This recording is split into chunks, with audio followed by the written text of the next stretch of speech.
أعوذ بالله السميع العليم من الشيطان الرجيم. بسم الله الرحمن الرحيم. السلام عليكم ورحمة الله وبركاته. الحمد لله رب العالمين والعاقبة للمتقين ولا عدوان إلا على الظالمين. أشهد أن لا إله إلا الله وحده لا شريك له وأشهد أن محمدا عبده ورسوله. اللهم صل وسلم وبارك على سيدنا محمد وعلى آله وصحبه أجمعين وبعد. وقال المصنف رحمه الله تعالى ونفعنا الله.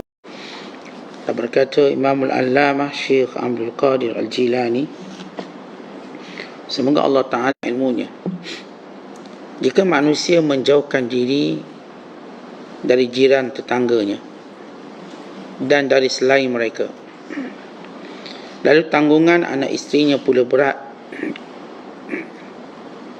kerana keadaannya fakir dan hidupnya sempit, manakala harga barang-barang pun mahal.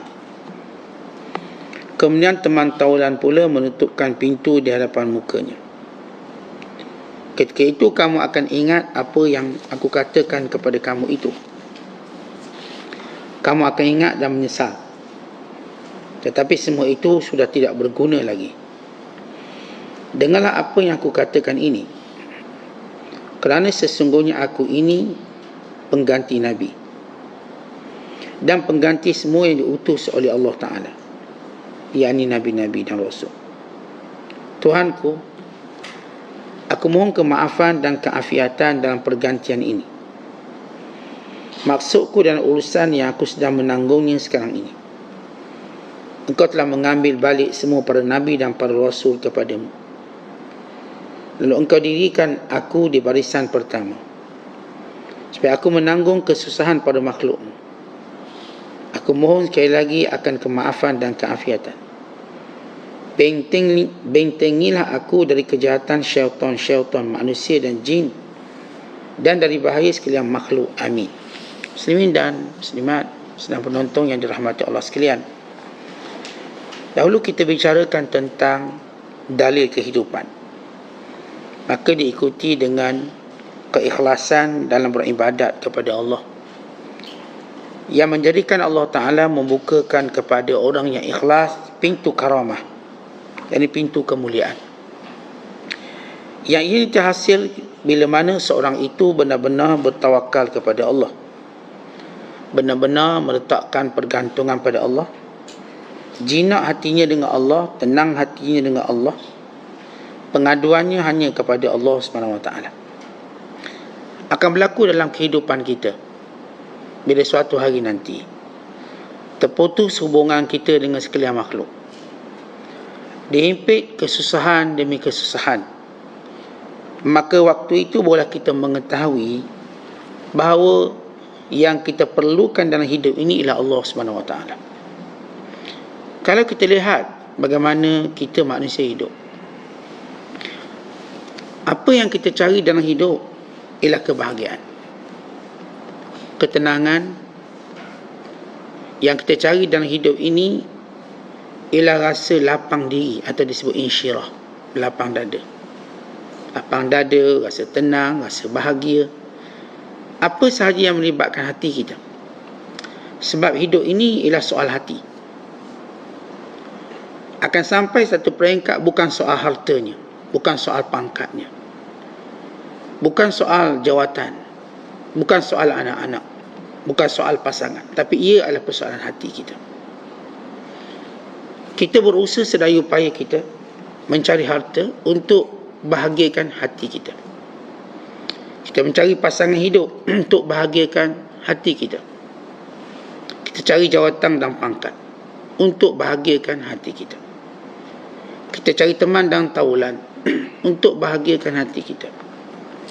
Pendek kata, apa pun yang kita usaha hari ini, semuanya kerana kita nak suruh hati kita gembira. Tapi akan sampai satu waktu kita rasa apa yang kita ada ini tak akan gembirakan kita. Kerana semua benda ini tidaklah membahagiakan kita secara hakikatnya, kerana semuanya bersifat sementara. kawan kita menggembirakan kita, kita pun cari kawan, duduk sembang, duduk cakap safir sekali dan sebagainya, untuk kita carikan ketenangan. Tapi bila mana mereka hilang, kita mula rasa sunyi kembali. Bila mana mereka tidak ada, kita rasa keseorangan kembali. Demikian juga harta benda kita, sampai peringkat harta kita berada pada kemuncaknya, mula kita rasakan bahawa harta ini membimbangkan kita pula, menakutkan kita. Demikian dengan anak-anak, kita himpunkan anak-anak, ramaikan anak-anak untuk bahagiakan kita. Tapi sampai masa anak-anak ini menjadikan kita makin bimbang dan makin takut. Apa yang akan berlaku pada mereka, bagaimana kehidupan mereka.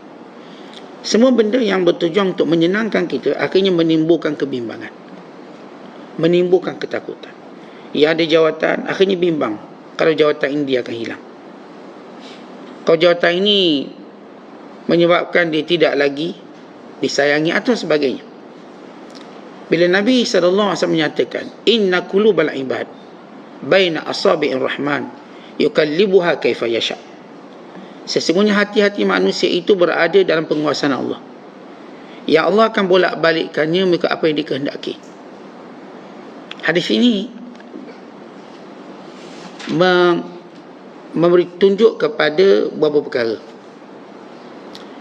Yang pertama ialah perkara yang paling agung berada dalam hati manusia ialah hidayah Allah. Tidak ada yang lebih agung pada itu. Kenapa? Hidayahlah yang akan membawa kita pada kesenangan abadi, yakni syurga Allah, keampunan Allah, redha Allah.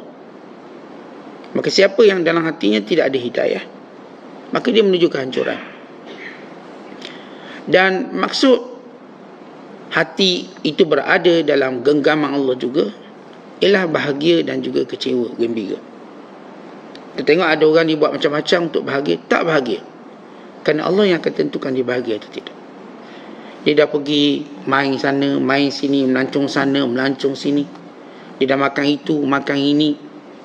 Dia dah jumpa orang itu, orang ni, tapi hatinya masih kosong. Kenapa? Allah yang akan membolak-balikkannya. Ada orang yang Allah jadikan dia jumpa pokok, dia pun tenang. Dia masuk hutang tengok pokok sebatang duduk, tenang. Ada orang pergi pantai, tengok ombak, 2-3 rang ombak, dia pun tenang. Ada orang yang mungkin tengok burung yang berkicauan, dia pun tenang. Ada orang yang mendengar deruan angin, bunyi air terjun, maka dia tenang. Ada orang melihat langit biru, bintang yang berkelipan, dia pun tenang. Maka ini hak Allah dan memberi ketenangan. Dan manusia membayar jumlah wang yang banyak untuk tenang. Tetapi Rasulullah SAW menyatakan, hati manusia yang tenang tak tenang itu dalam genggaman Allah. Akhirnya ada orang yang dengan perkara kecil dibuat, dia pun tenang. Kecil je, tak payah besar sangat. Tak payah dia habis duit dia juta-juta untuk tenang. Barangkali segelas air dia dapat minum, tenang di pagi ni. Barangkali sesuap makanan yang dia suapkan ke mulutnya menjadikan dia tenang hari ni. Barangkali dia tidur beberapa minit pagi ini, maka tenang hati dia. Ada orang yang banyak dia buat, dia makan macam-macam, dia tak tenang. Ada apa dia orang panggil je ni, mukbang ni. Seorang hamba Allah yang kerjanya nak tenang dengan makan. Dia pun buat live makan. Masa buat live makan tu kurus lagi dia. Dia makan macam-macam lah, review makanan. Makan. Akhirnya dia makin popular sebab makan. Dan dia pun bahagia. Sebab banyak syarikat makanan bagi free dia makanan untuk review. Maka dia pun ajak kawan dia sekali makan. Nampak macam bahagianya hidupnya cuma makan. Akhirnya sampai pada kemuncak. Dia mula dalam tekanan dengan apa yang dia makan. Badannya menjadi makin gemuk. Kawannya pula yang terpengaruh dia juga jadi gemuk, lalu meninggalkan dia kerana menganggap dia yang membunuh secara senyap dengan cara makan. Yang dia ni jadi makin gila dengan makanan tanpa tenang. Dia ambil burger, dia ambil ayam, dia ambil sekarang dicampur dalam blender, dia blend, dia pun minum. Dia tak tahu macam mana lagi nak makan. letak makanan pepang dia, dia mula jadi satu tekanan besar dalam hidup dia, menunggu hari detik-detik kematian dia. Yang dirasakan dengan makan tadi dia tenang, rupanya tidak, menjadi beban pada hidup dia. Beban untuk bawa berat badan dia, beban kerana memikirkan ajal yang tak lama lagi, dah mati dia. Allah Subhanahu Wa Taala mengajar kepada kita, memberikan kepada kita ketenangan sebenar yang kita perlu cari bila mana kita bergantung pada Allah, bila mana kita berharap hanya pada Allah, bila mana kita takut hanya pada Allah, bila mana ketenangan kita cuma Allah Subhanahu Wa Taala. Oleh sebab itu pernah seorang lelaki datang kepada Ma'ruf Al-Karhi, minta nasihat dan wasiat. Lalu kata Ma'ruf Al-Karhi, tawakkal 'ala Allah hatta yakuna jalisuka wa anisuka wa mawdi'u syakwaka, hatta yakuna Allah jalisaka wa anisaka wa mawdi'a syakwaka. Teruslah bergantung hanya pada Allah, sehingga teman baik kamu ialah Allah, ketenangan kamu ialah Allah, tempat pengaduan kamu ialah Allah.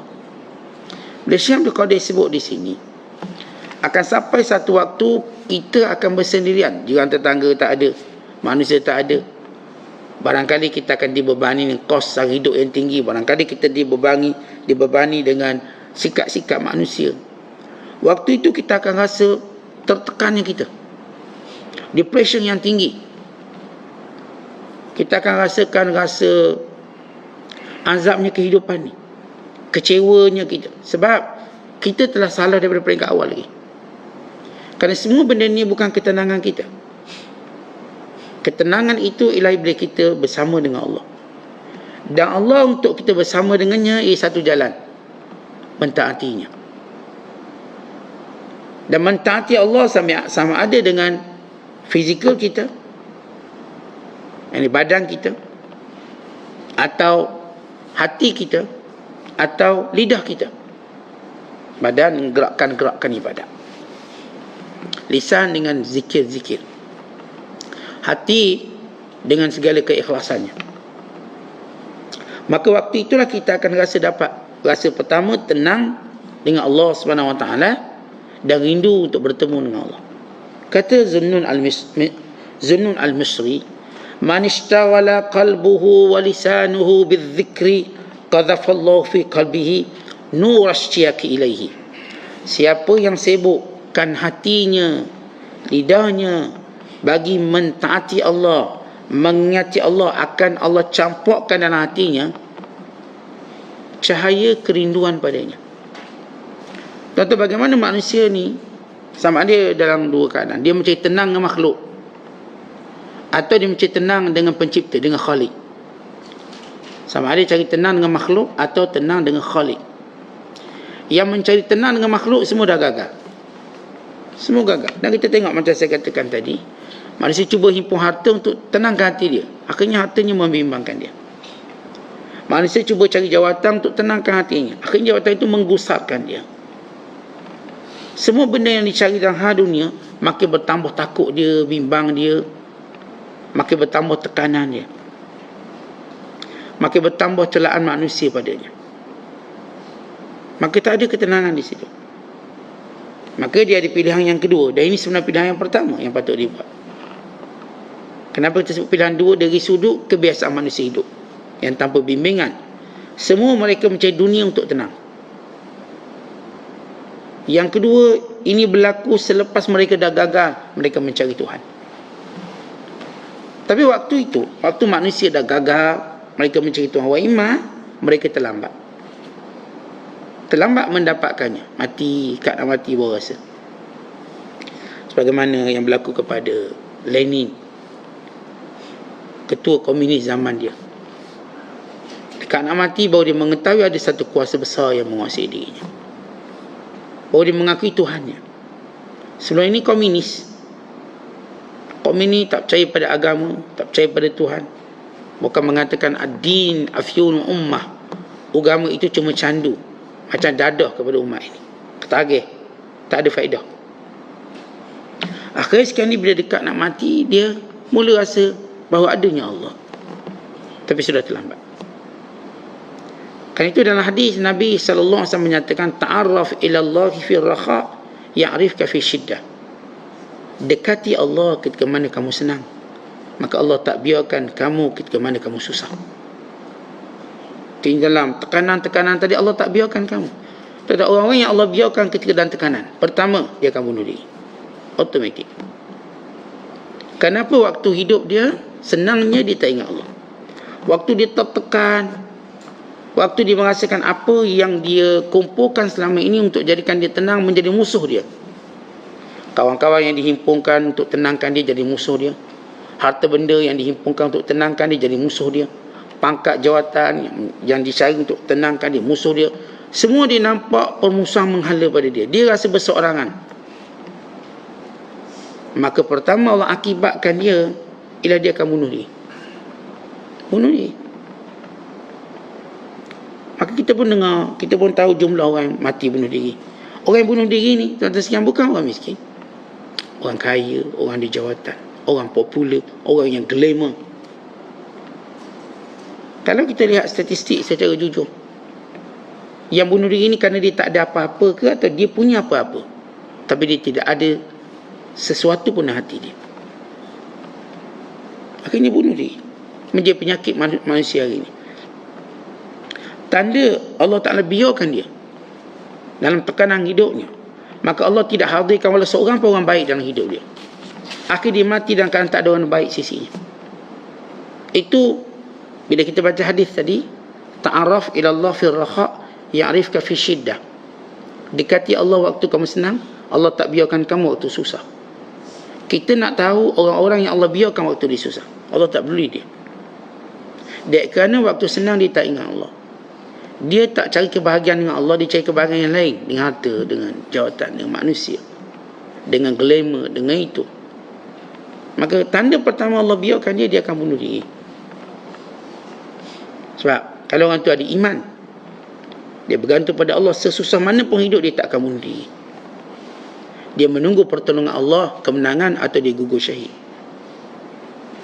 Dia mati sendiri, dia sabar. Sebab itu kalau kita tengok hari ni, kalau masalah yang melanda dunia Islam hari ni, yang melanda dunia orang kafir, nescaya semua orang kafir bunuh diri.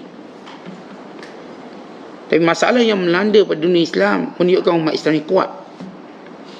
Umat Islam dapat pemimpin zalim, mereka kuat, sabar. Umat Islam di pulau di negara-negara maju, di labor, di herdek, digelar macam-macam, orang Islam sabar. Negara Islam dihancurkan oleh orang kafir dengan pelbagai dakwah, sehingga mereka serang satu persatu negara Islam. Mereka huru-harakan negara Islam Afghanistan, mereka huru-harakan Kashmir, mereka huru-harakan Yaman, mereka huru-harakan Iraq, mereka huru-harakan Syria, huru-harakan semua. Tapi orang Islam tu tak kuat. Yang masalah ni kalau berlaku pada negara kafir, siap mereka bunuh diri. Tapi umat Islam sabar. Allah uji negara umat Islam dengan kemiskinan, mereka sabar. Apa yang menandakan kerana Allah tidak biarkan orang Islam? Kerana mereka sentiasa menjaga Allah. Umat Islam di Palestin, apa yang orang tak buat pada umat Islam di Palestin? Ni kalau orang kafir dia hidup macam di Palestin, dia dah bunuh diri. Tapi umat Islam terus kuat. Sekatan makanan, minuman, sekatan penerbangan, sekatan daratan, sekatan itu, sekatan ini. Umat Islam makin kuat, makin kuat, makin kuat. Kenapa? Kerana mereka adalah orang-orang yang ingatkan Allah. Dan Allah tak biarkan mereka. Akhirnya mereka mungkin lebih gembira daripada orang yang dilingkungi dengan kemewahan dan kekayaan. Maka tanda yang pertama yang kita katakan, tanda Allah biarkan orang tu, dia akan bunuh diri dengan kesusahan dia. Yang kedua, dia tak akan ada kawan yang baik di sisinya. Tak akan ada. Tapi kalau Allah sayang kita, macam mana pun hidup kita duk melencong sana sini, Allah hadirkan orang baik dalam hidup kita. Orang soleh yang akan nasihat kita, bimbing balik kita, ingatkan kita, sabarkan kita. Akhirnya kita akan kembali pada fitrah kita. Tapi bila mana Allah biarkan orang ni, Allah tak akan hadirkan seorang pun orang baik. Tak ada. Orang jahat juga. atau dia bersendirian dan mati bersendirian. Dan yang ketiga, tanda bagaimana Allah biarkan dia dalam kesusahannya, Allah tak jadikan dia ada solusi keluar untuk masalah dia. Dia tak jumpa solusi, jalan-jalannya semua tertutup. Kerana orang bertakwa, Allah akan buka jalan ketika mana dia kesempitan. Wa may yattaqillah yaj'al lahu makhraja. Siapa yang benar-benar bertakwa pada Allah, dia akan keluar, nampak jalan keluar. Kalau dihimpit dengan hutang, dia akan nampak jalan keluar. Kalau dihimpit dengan masalah manusia, dia akan nampak jalan keluar. Kalau dihimpit masalah kemiskinan, dia akan nampak jalan keluar. Kalau dihimpit dengan masalah itu, masalah ini, dia tetap nampak mana jalan keluar. Kerana orang Islam, Allah tunjuk jalan keluar. Akhirnya kita nampak jalan keluar yang paling agung. Jalan keluar yang paling utama. Kalau jalan keluar dunia tak nampak, kita nampak jalan keluar akhirat. Dengan maksud kita tahu ini semua kita dapat pahala dan darjat. Dan kita sabar sehingga bertemu dengan Tuhan kita. Jadi kalau kita sakit sebagai contoh, sakit, kita tahu bahawa setiap penyakit ada ubat, ada obat. Nabi SAW menyatakan, ma anzalallahu da illa anzala ma'hu dawa. Tidak Allah turunkan penyakit, melainkan Allah turunkan bersamanya obat. Setiap penyakit ada obat. Tiba-tiba penyakit tadi berakhir kematian.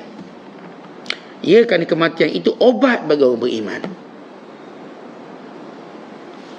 Waktu kita berada dalam ikhtiar dan usaha, kita tak nampak kematian itu obat. Tak nampak.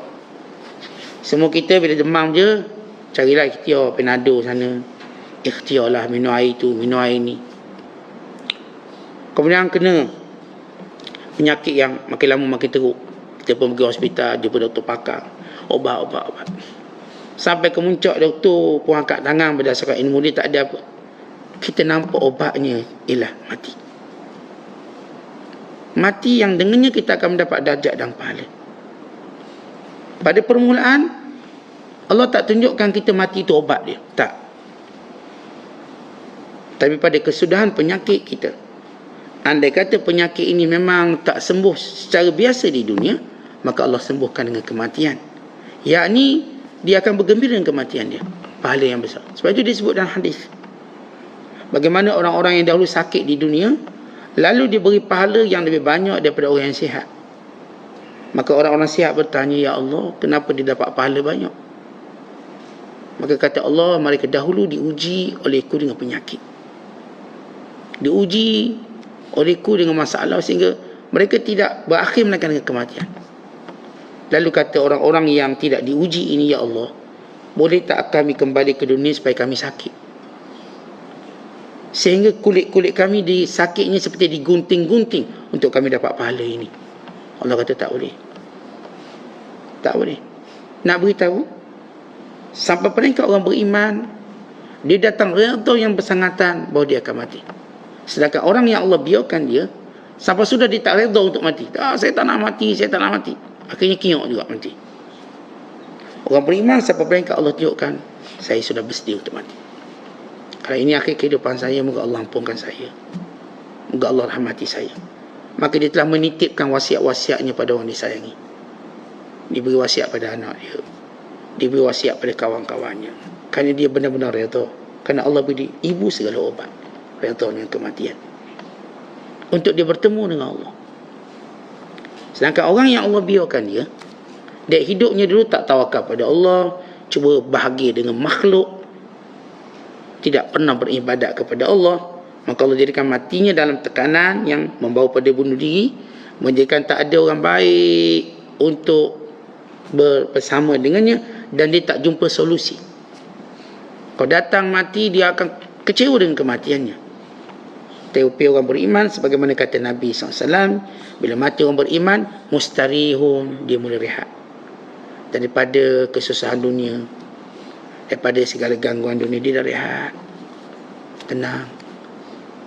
Maka sampai peringkat yang disebut oleh Nabi SAW, al-mautu tuhfatul mu'min, kematian itu ialah kegembiraan orang beriman. Kerana tidak akan mati orang beriman melainkan dia dalam keadaan gembira. Bila mana Allah putuskan segala hubungan dengan makhluk, Maka dia berada pada satu alam lain menuju ke alam barzakh. Mana kita sebut sebelum ini. Orang beriman akan 3 keadaan akan melihat syurganya. Pertama, ketika mana dia nak mati, dia akan nampak syurganya. Kedua, ketika mana dia berada di alam barzakh. Ketiga, bila berada di alam mahsyar. Allah bawa syurga di hadapannya. Dia perlihatkan. Dia perlihatkan supaya dia gembira dulu. Dia tenang dulu, ini tempat dia. Sehinggalah akhir dia masuk syurga. Secara normalnya, orang beriman akan melihat syurganya dan 3 tempat ini secara normalnya. Kalau ada orang melihat lebih banyak pada itu kurniaan yang Allah berikan padanya. Sebahagiannya melihatnya dalam mimpi dia. Ada kita baca kisah sirah para sahabat ridwanullahi alaihim ajma'in tentang mereka dah dihadirkan dalam mimpi-mimpi mereka dengan syurga. Ini Abu Isa At-Tirmidzi setiap malam bermimpi bertemu bidadari setiap malam. Sehingga satu malam dia tak mimpi. Dia jumpa bidadari dalam syurga. Dia tak jumpa kedai mamak bidadari ni. Jumpa bidadari dalam syurga. Abu Isa At-Tirmidzi, penyusun kitab Sunan Tirmidzi, bila satu malam dia tak mimpi. Maka malam berikutnya dia bermimpi, dia kenapa? Awak tidak hadir dalam mimpi saya sebelum ini. Dia kata, kerana awak tinggalkan qiyamul lail. Kerana hari setengah malam dia tinggal qiyamul lail. Mungkin sebab sakit atau sebagainya. Maka dia tak dapat mimpi tadi. Menjadikan dia sentiasa jaga qiyamul lail dia. Dia bukan sebab bidadari. Kerana bidadari itu lambang redha Allah pada kita. Dia macam hadiah lah. Bukan sebab hadiah, tapi lambang cinta orang beri hadiah pada kita. Bukan sebab hadiah tu mungkin kita boleh cari itu ini. Tapi orang yang beri itu tanda dia redha pada kita. Macam tuan-tuan tengok lah orang sanggup berlomba itu. Hadiah kecil, cipuk je hadiah tu. Lari 20 km dapatlah medal. Ni kalau beli kat kedai je RM10 je. Tapi kerana dia melihat perhargaan pada apa yang dia buat, maka dia dapat benda tu. Kalau dia melihat pada hadiah, mungkin dia akan kecewa. Ada seorang hamba Allah, dia menang peringkat negeri. Menang. Ada satu sukan. Ini dia cerita kat saya. Menang. Johan. Dapat hadiah medal murah. Ni harga RM10. Zaman saya buat medal RM5, RM10. Dia punya marah, dia punya penak tu dapat kecil hadiah. Dia pun letak celok kangkang dia patahkan pecah. Marah dia tak nak masuk lagi pertandingan. Sebab dia melihat nilai hadiah. Maka dia akan kecewa. Tapi kalau dia melihat dari sudut nilai penghargaan, dia okey, dia tenang. Jadi bila kita lihat bagaimana yang saya sebutkan tadi, secara umumnya orang beriman akan melihat syurga 3 tempat. Secara umum. Ada yang melihat lebih banyak. Tapi ini kita tak sebut dalam kaedah kita.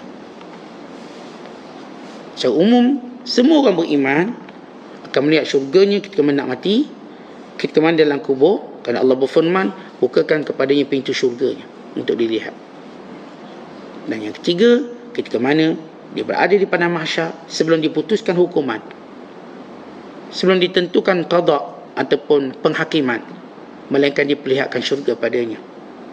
Manakala orang kafir dan orang jahat, Allah akan tunjukkan neraka pada 3 keadaan biasanya. Keadaan yang sama. Ketika mana dia nak mati, dia akan nampak neraka. Satu kisah bagaimana seorang tadi, dia jahatnya sehingga bila dekat nak mati dia menjerit api. Kan dia sudah melihatnya. Dia melihat api. Dia ketakutan. Dia kerana kejahatan yang dilakukan. Yang kedua, ketika dalam kubur, kerana Allah berfirman, bukakan padanya pintu nerakanya. Maka dia melihat dan dia takut. Dia tidak mahu dibangkitkan. Dan yang ketiga, ketika mana di padang mahsyar, diheret api neraka Jahannam. Yu'ta bi Jahannam yaumal qiyamah. Akan dibawa neraka Jahannam pada hari kiamat kelak. Yang diikat dengan 70,000 tali. Yang setiap talinya dia pegang oleh 70,000 malaikat. Nah, hadis diriwayatkan oleh Imam Muslim. Maka berlututlah orang-orang yang kafir, Kecewalah orang-orang yang jahat. Dek mereka nampak ni lah tempat mereka. Maka ini keadaan manusia seumumnya. Baik, kembali kepada makna kita yang kita nak sebut, bila orang tadi tak pedulikan Allah, maka Allah hukum dia ketika mana dia diazab dengan wahsyah atau dipanggil bersendirian. Dia akan rasa bersendirian, yang membawa kepada bunuh diri. Yang kedua, menjadikan dia tak akan ada kawan yang baik hadir dalam kehidupan terakhir-akhir dia, tak akan hadir. Dan yang ketiga, dia tak akan jumpa solusi dia tak akan jumpa solusi dalam kehidupannya. Itu kecewa. Dan yang keempat, akan ada tanda-tanda pada apa yang ditinggalkannya, yang berupa kejian-kejian, makian-makian dan semua benda. Dia tidak akan meninggalkan pujian yang baik sesudah mati. Ada pun orang yang beriman, orang yang ingat Allah, walau dia sudah mati, dia meninggalkan kesan-kesan yang baik, meninggalkan pujian-pujian yang baik.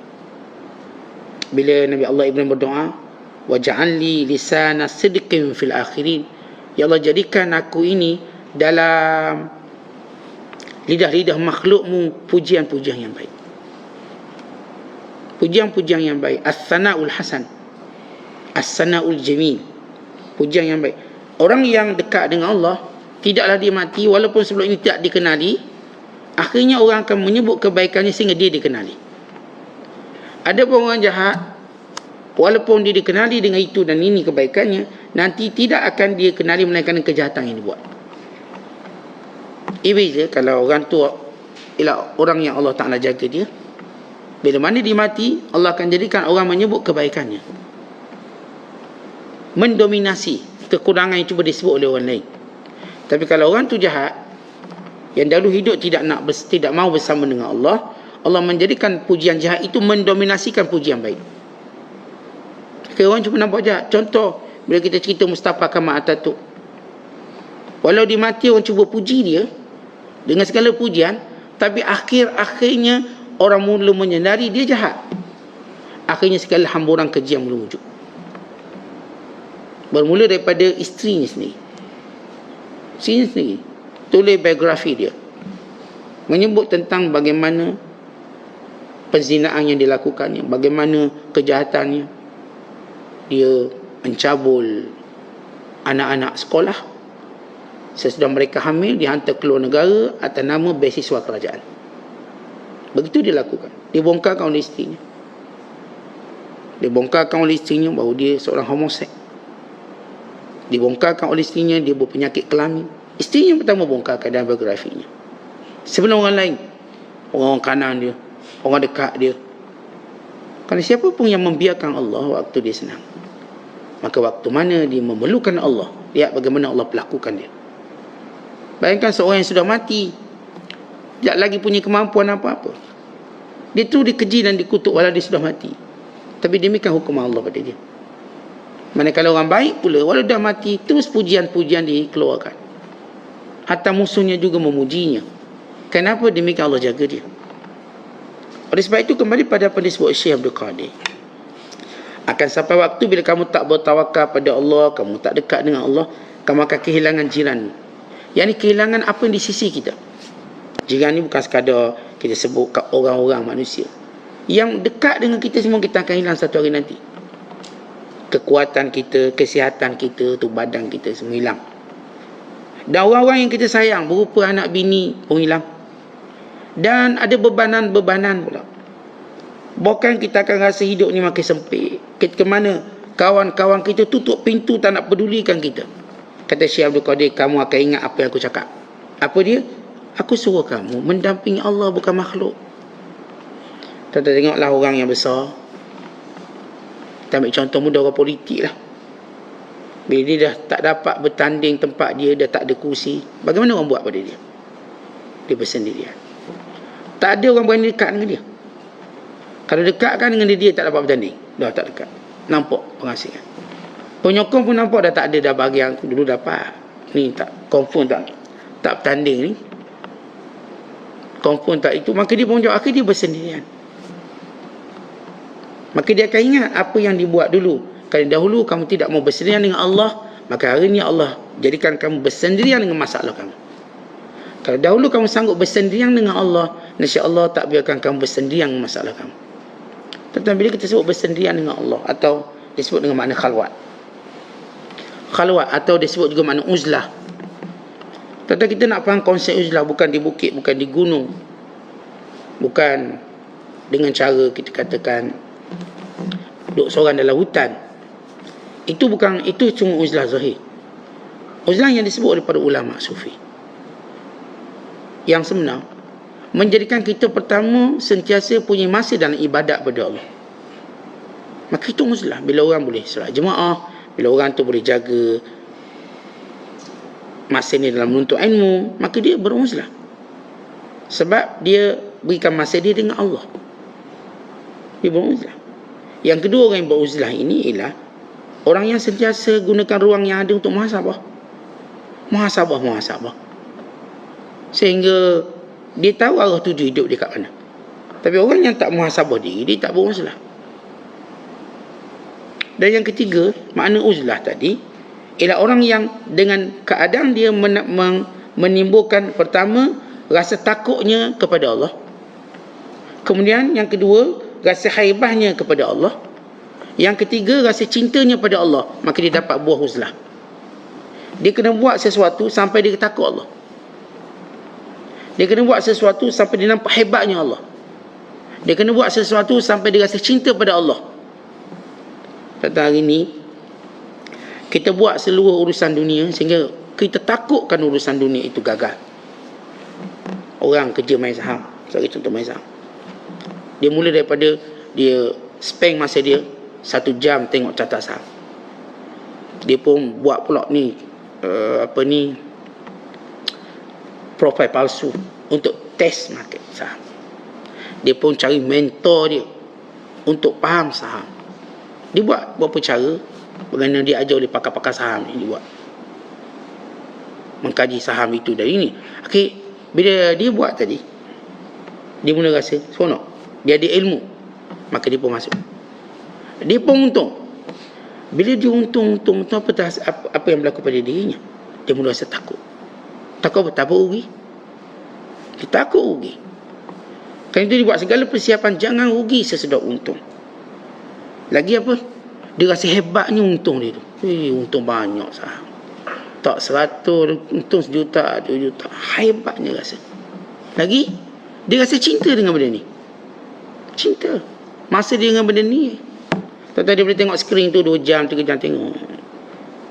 Tengok je skrin tu. Apa benda ada? Kita pun dah ada benda dia. Dia tengok. Naik turun. Okey dah. Sebab dia buat langkah pertama dia pun dapat 3 benda ni. Takut dia, cinta, haibat dan cinta. Tentang benda yang sama bila kita nak dekat dengan Allah, yang kita sebut uzlah sebenar, menghasilkan 3 benda ni. Kalau tak hasil benda ni, kita tak namakan orang tu beruzlah. Uzlah sehingga kita makin takut pada Allah. Tentang kita bimbang, ya Allah, kau nikmat yang kau berikan hari ni kau tarik balik. Engkau tarik penglihatanku, engkau tarik pendengaranku, engkau tarik nikmat-nikmat yang selama ni aku bergembira dengannya. Kita pun takut, ya Allah, jangan tarik nikmat ini. Jangan tarik nikmat iman yang Allah dah beri pada kita, yang dengannya kita mendekati, kita mentauhidkan Allah. Tahu-tahu kita fikir segala nikmat Allah, kita dia takut. Takut apa? Takut Allah tarik.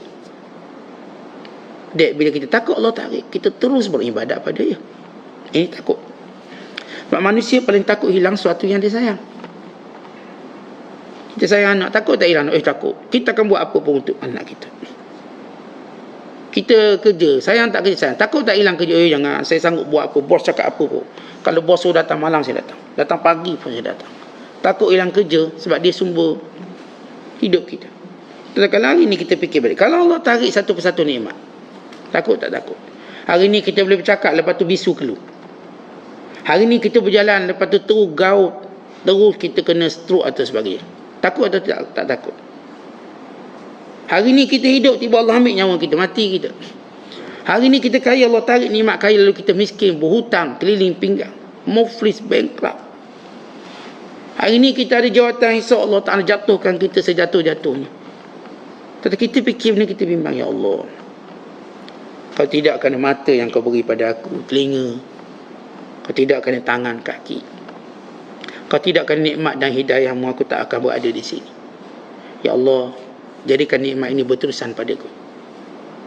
Tetapi bila kita baca doa yang diajar oleh Nabi SAW, bila Rasul ajar kita satu doa supaya kita kekal dengan nikmat yang kita ada,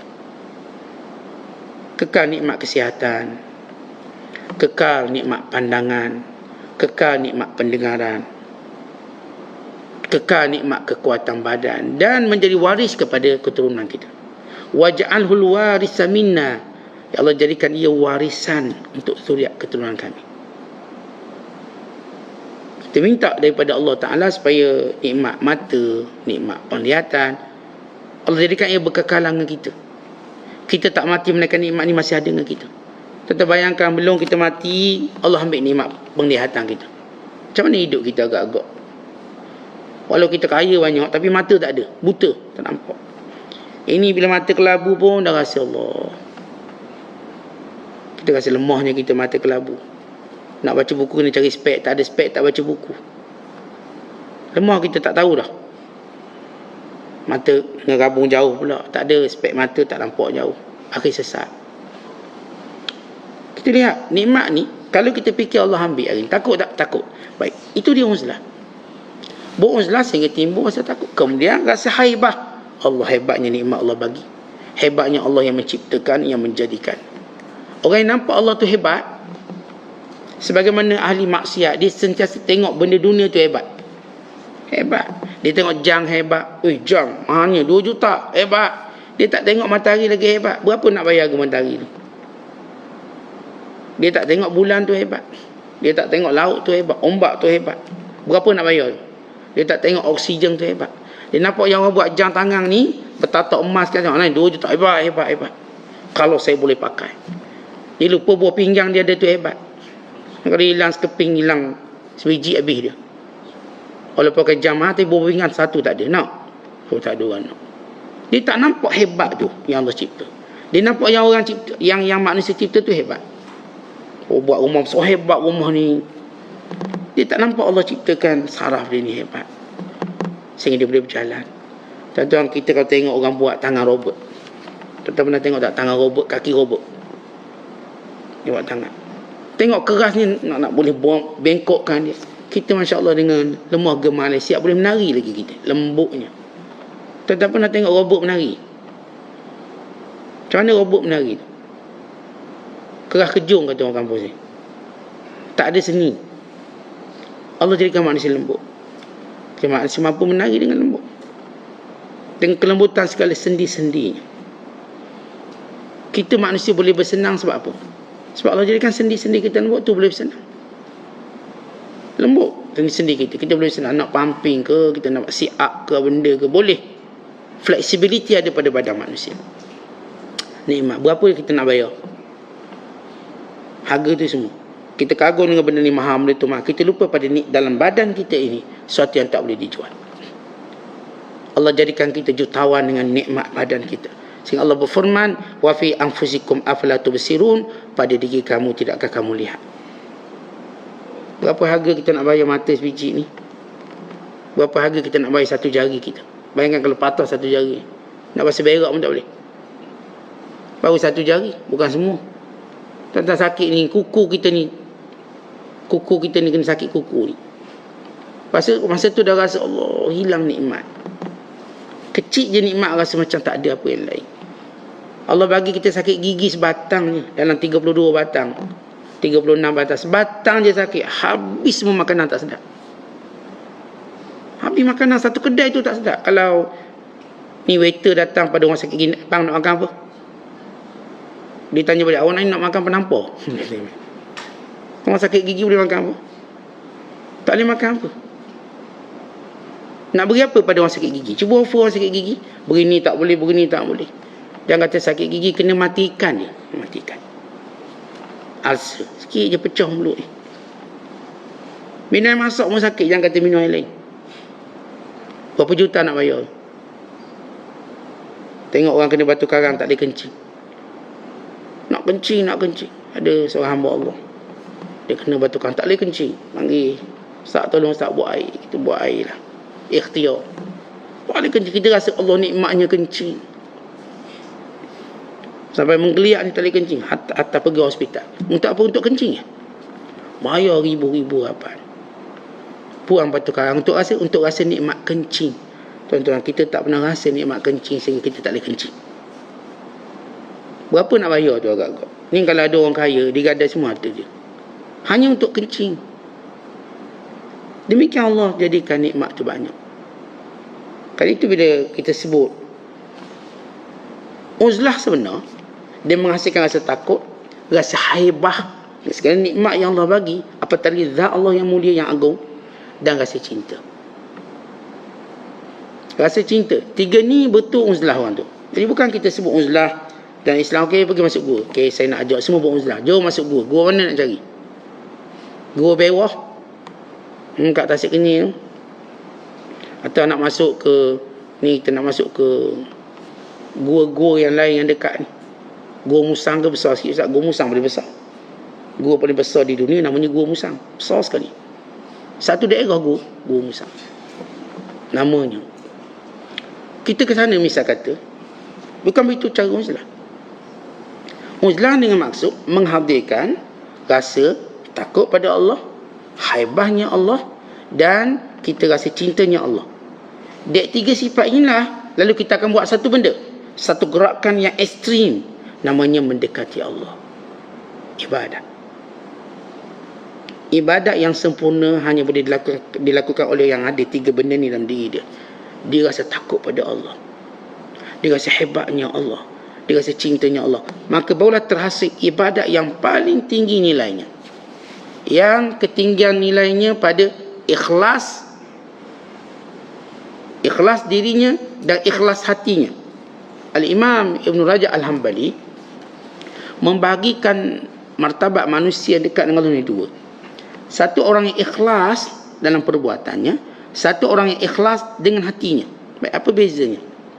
Bila kita baca hadis dia panggil ihsan. Bila Nabi SAW ditanya oleh malaikat Jibril, wa mal ihsan? Apa itu ihsan? Kata Nabi SAW, anta'budallah ka'annaka tara fa illam takun tara fa innahu yara. Kamu sembah Allah macam Allah melihat kamu. Kamu nampak Allah melihat kamu. Dan kalau kamu tak nampak Allah melihat kamu, kamu tahu Allah melihat kamu. Baik, makam ihsan yang Nabi SAW sebut ini ialah ikhlas, kata ulama. Itu bila kita buat ibadat hanya kerana Allah melihat kita. Kita bukan nak suruh orang tengok kita, Allah tengok kita. Dan memang pun Allah tengok kita. Tapi bila orang tu ada pada makam kedua, kata Imam Rajab, dia hatinya sentiasa dalam melihat Allah dengan hatinya. Dia bukan melihat Allah secara matanya, tapi hatinya itu yang kuat.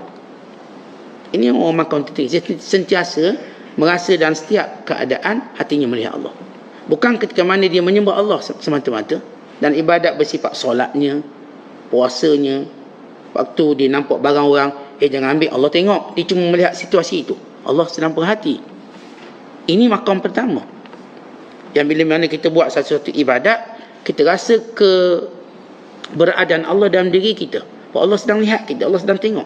Sebagaimana kita dalam situasi tertentu, kita rasa macam manusia tengok kita. Tengah orang ramai, kita, orang tengok aku ni. Orang tak ada, kita tak rasa macam tu.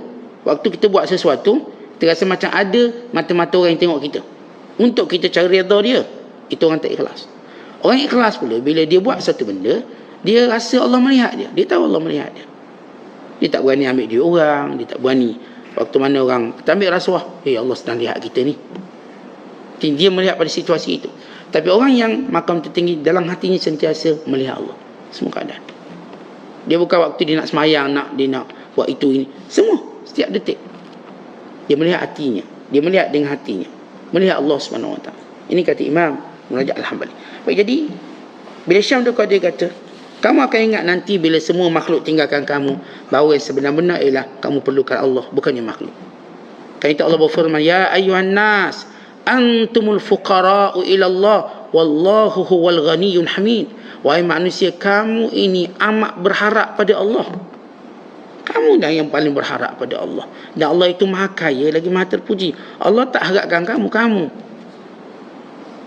Kalau kita rasa saya memang mengharapkan makanan ni, minuman ni, duit ni, tak, kita lebih mengharapkan Allah dalam hidup. Sebab yang ni untuk bahagiakan kita, tapi tak akan masuk bahagia melainkan dengan apa yang Allah berikan pada kita. Maka sebab itu manusia sebenarnya dia mencari Allah. Bila sampai peringkat dia kenal Allah, maka dia rindu Allah seumpama orang dahaga rindu air untuk diminum. Seumpama orang lapar rindu makanan untuk dimakan. Kata rasa macam mana waktu dahaga? Rasa nak minum air, nak minum sungguh-sungguh. Mana kedai buka, cara orang masuk buat air. Begitu orang rindukan Allah seumpama orang dahaga mencari air. Waktu tuan-tuan lapar rasa macam mana? Rasa nak makan lah. Kedai mana buka ni? Cari sana, cari sini. Telefon bini suruh masak. Begitu orang rindu Allah umpama rindunya orang lapar pada makanan. Macam mana rindu Allah? Umpama rindunya orang mengantuk pada bantal dan tilam. Tuan-tuan, bila kita mengantuk apa kita rindu? Ini ada bantal sedap ni. Ni ada tilam sedap ni. Boleh rebah badan sekejap pun sedap. Kena bawa kereta pula ngantuk Allah. Kau boleh berhenti sekejap tidur, rebahkan badan. Kalau ada bantal, ada tilam, ada selim, Allah sedapnya. Begitu orang rindukan Allah. Sebagaimana rindunya orang mengantuk pada bantal dan tilam. Kalau tak ada benda ni, kamu tu bersama makhluk, kelak bila waktu kamu kesukaran, Allah akan hukum kamu dengan hukuman tersebut. Sebab tu kita jumpa orang, bila dah sakit, dia mula rasa bosan. Dia mula rasa tertekan. Ni sakit, tak ada orang tengok dia, tak ada orang jenguk dia, dia pun tak tahu nak buat apa. Dia tak biasa baca Quran, dia tak biasa zikir, dia tak biasa selawat, dia tak biasa dengar ilmu, tak biasa benda tu semua. Saya jumpa ada seorang hamba Allah, dia sakit kanser, kemo. Bagi dia kemo ni kan lama, proses dia untuk buat pun lama.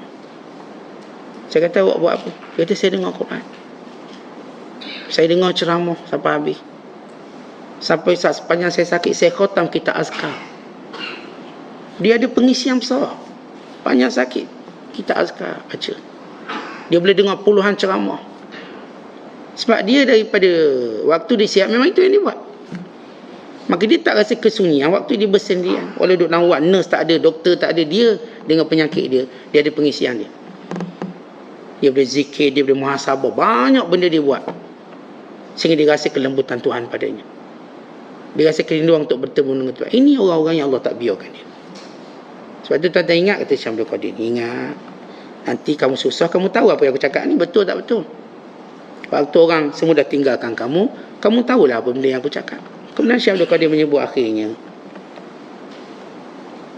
dia kata apa yang aku cakap kamu kena dengar. Sebab aku ni ganti Nabi, dan aku ni ganti pada semua Nabi-Nabi. Aku ni ganti.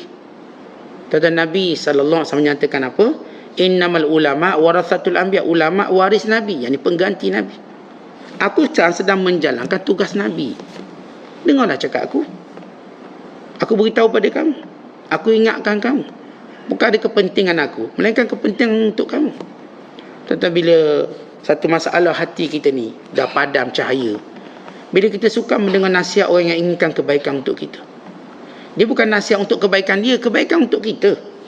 Orang ni secara percuma beri nasihat untuk kebaikan kita. Orang ni secara percuma beri tunjuk ajar pada kita. Seorang tolong beritahu kita, bang, dompet abang jatuh. Takkan kita nak marah dia?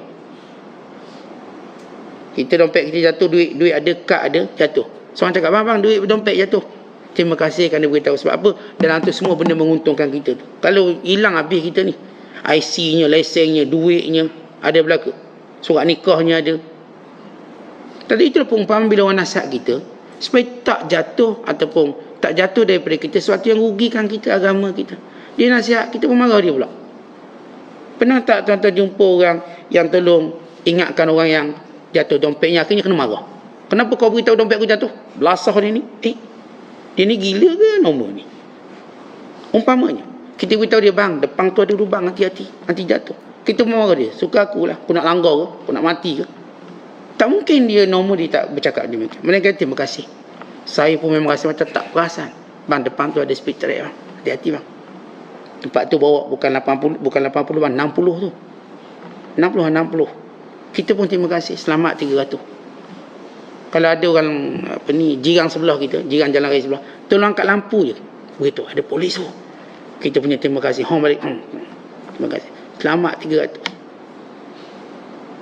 Adakah kita marah orang yang beri kita nasihat-nasihat macam tu? Wa'iman dengan isyarat, wa'iman dengan perkataan. Kita terima kasih sebab dia tak selamatkan kita benda yang boleh rugikan kita. Tentang benda yang paling rugi kita benda akhirat ni. Dia tahu nasihat, kenapa kau tak semayang? Semayanglah. Kenapa kau lambatkan semayang? Kenapa kau tak pakai tudung? Dosa kau. Untuk keuntungan kita. Kenapa kau durhaka pada mak ayah? Habis tutup pintu rezeki kau dunia akhirat. Kenapa kau abaikan isteri kau?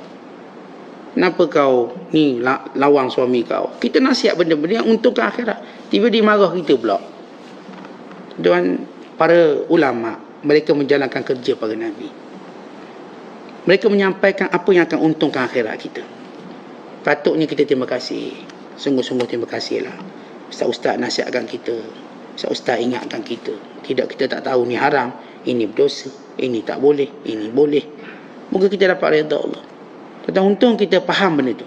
Kemudian Syekh Abdul Qadir sebut akhir sekali, ya Allah ampunkan aku. Kerana aku ada tekanan sendiri bila membawa tugas pada Nabi ini. Kekurangan-kekurangan itu ada. Engkau ya Allah telah mengambil Nabi-Nabimu dan Engkau dirikan aku di hadapan mereka manusia untuk mengambil tugas pada Nabi. Satu bebanan.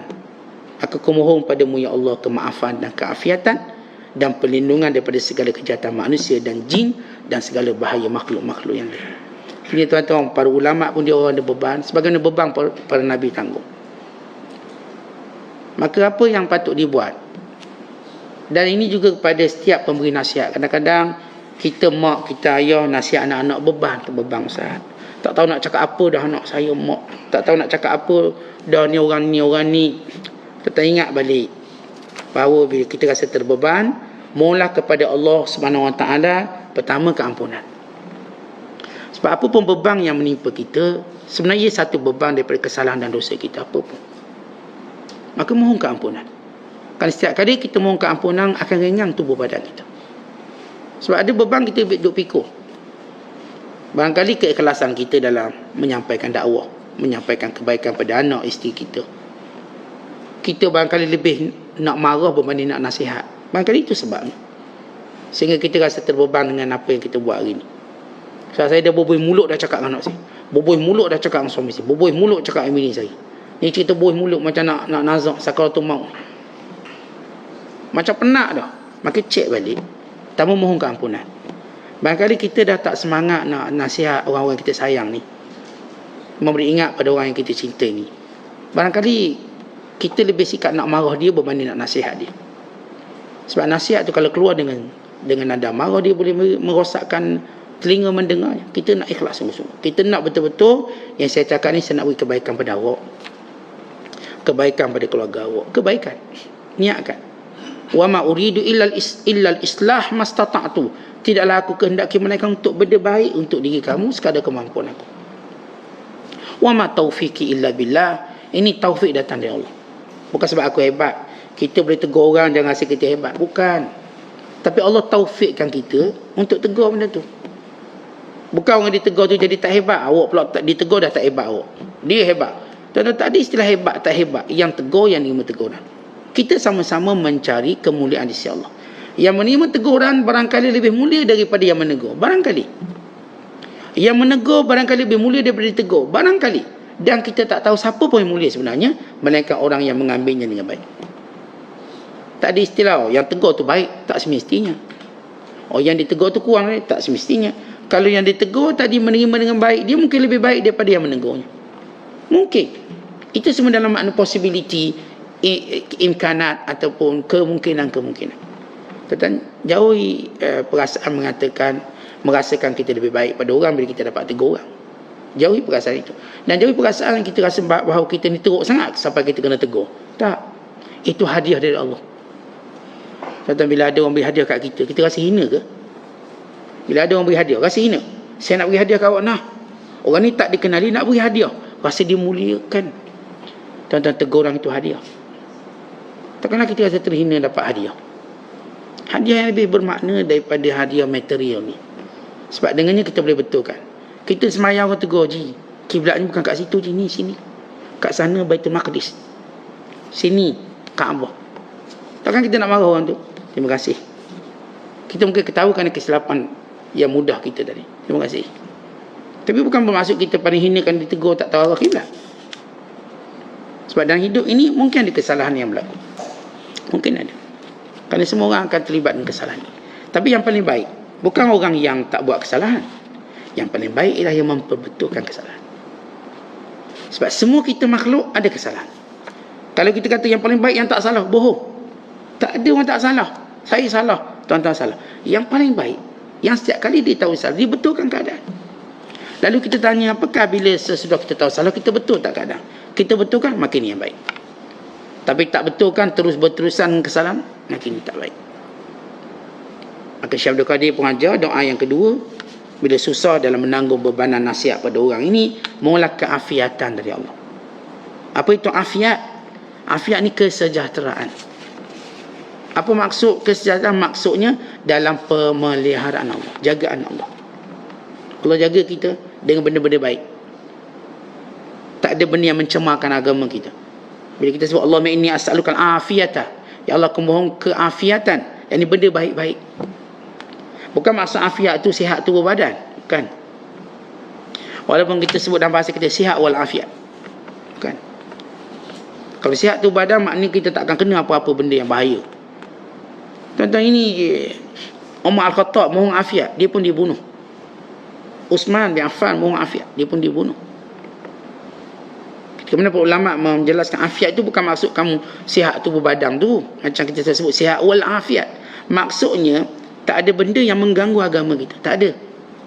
Tuan-tuan sakit, tak ada benda yang ganggu agama tuan-tuan. Tuan-tuan miskin, tak ada benda yang ganggu agama. Itu afiat. Kita walaupun kita marah, tak ada benda yang ganggu agama kita waktu kita marah. Kita waktu kita sayang, tak ada benda yang ganggu agama kita ketika kita sayang. Taklah sebab kita sayang, kita duduk mengampu, mengabang macam tu. Tegur atau tak tegur lah, kalau kita sayang dia. Walaupun kita benci, taklah apa kita mengapu, mengabang dia benci kita. Bukan. Benci kita ada sempadan dia. Sebab Allah beri kita afiat. Afiat ni maknanya terjaga agama kita dalam semua keadaan. Sakit, demam, susah senang, jawatan ke orang biasa, tetap Allah jaga agama kita. Kita ada jawatan, agama kita Allah jaga. Kita tak ada jawatan pun sama, okey. Ini namanya afiat. Dan last sekali doanya ialah mohon perlindungan daripada segala kejahatan manusia dan jin dan syaitan dan segala makhluk yang lain. Makhluk lain apa? Binatang-binatang yang melata, yang beracun, yang berbisa. Semua kita mohon perlindungan supaya Allah Ta'ala sentiasa jaga kita untuk kita menjalankan perintah, menjalankan dakwah pada jalan Allah Subhanahu Wa Ta'ala. Wallahu bissawab. Assalamualaikum warahmatullahi wabarakatuh.